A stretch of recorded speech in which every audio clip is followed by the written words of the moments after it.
Thank you.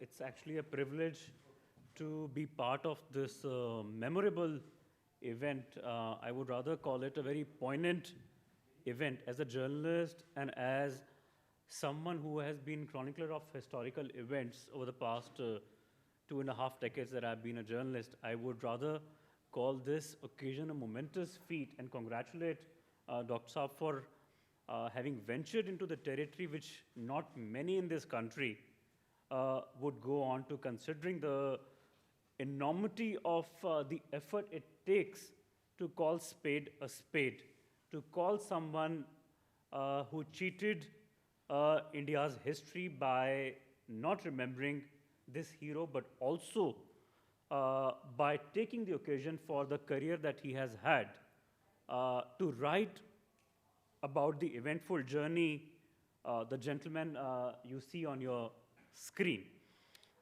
I would rather go a step beyond this to say that India as a country, as a formidable country that it has been for the last 75 years after its independence, it's actually a shame that we call ourselves the world's largest democracy, but we are so afraid to tell and retell the efforts which need to be foretell to its audience, like the way Dr. Saab has told through this book.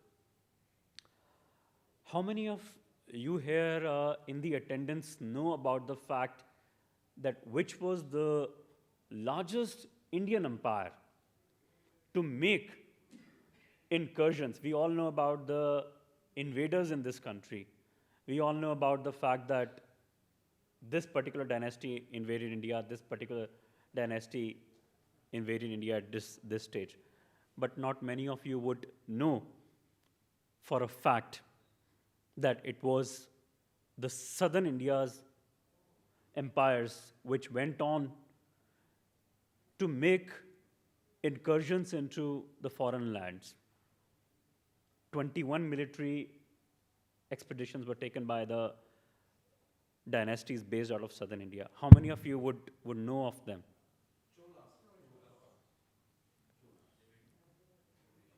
Can you also name some of those people who belong to the...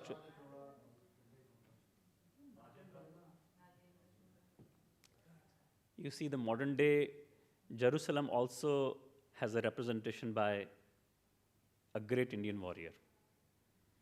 So the effort, why I'm trying to bring these things, is the 21 military expeditions. When I was recently part of a similar event where such brave characters were being talked about, of course, they did not have a mention for Mr. Pillai.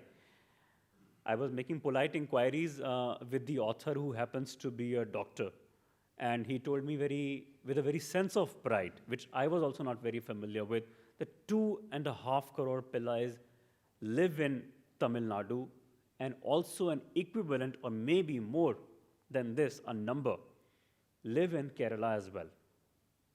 We all think that because of a certain UPA 1 and UPA 2 era, only the Pillais who dominated this country were the brilliant IAS officers, and such people were forgotten about. As a journalist, and as someone who is right now going to rub shoulders with the great minds here, I must tell you that if we are only going to dwell upon what the Romila Thappars or the Ranas want us to be told, that is not the history. The modern history must be told and retold by the authors like him, who want to delve into the meticulous and the fastidious research, being gluttonous for the detail, that we must take pride in. As a kid, I must tell you, when I was growing up as a young reporter 2.5 decades ago, I would enter into the offices of the SSPs and the commissioners, and most of the officers would communicate with each other by saying 3 words: Sir, Sir, Sir, Jai Hind. Sir, Sir, Sir. So much that out of respect, when they would tell each other these three words, Sir, Jai Hind. Nobody bothered to check where did Jai Hind emerge or surface from. And if this book talks about the poignant, the seminal feeling which we derive out of Jai Hind, then we must understand the contributions of Champakaran Pillai. We must remember it by rote of who this man is and why a fort needs to be given a new nomenclature, which the demand is today. The essence of the book, which I have gone through and sifted through the pages, Dr. Saab, of course, it's a congratulatory effort that you have given the proverbial midnight oil to research about it and also to approach the family. But where I feel the effort would be meaningless until we get this gentleman the Bharat Ratna for what he was, and until we change the name of the fort in Tamil Nadu. Of course, we have changed the Mughal Sarais and the Firozabads to Ayodhya. I'm sure that all of you feel a lot of proud. It swells you with pride कि आज हम फैज़ाबाद को फैज़ाबाद नहीं कहते, हम अयोध्या ही कहते हैं, अगर मैं शुद्ध हिंदी में कहूँ. हमें अपनी मातृभूमि में उतना ही गर्व है जितना कि उनके नामों में. The nomenclature must give us a feeling of oneness.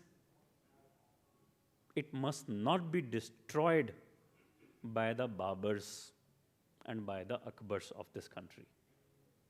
We no longer need them. We need Ayodhya to be called Ayodhya, and we need forts to be named after Pillais.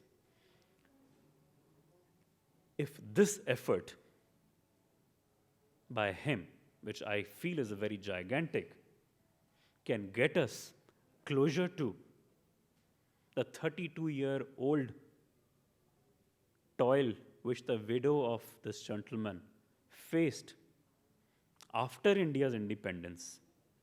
Imagine, for a widow to wait 32 long years for the urn to reach his home country, his homeland, took her to grovel before the then incumbent Prime Minister, his daughter, then you can very well imagine that how much erosion this country has seen when it talks about the contribution of India's freedom fighters. 32 years is a long time for a widow to steadfast remain committed to her husband's contribution to Jai Hind.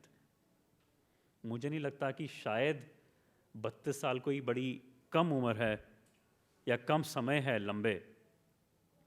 एक अरसा बिताना एक window के लिए, हमें तो फ़क्र और नाज होना चाहिए कि अगर ऐसे ऑथर्स और अगर ऐसे फ्रीडम फाइटर्स को हम वापस से वो दर्जा दें. I am sorry but we need to erase the post Nehruvian authors from this country and label them as nothing short of calling anti-nationals.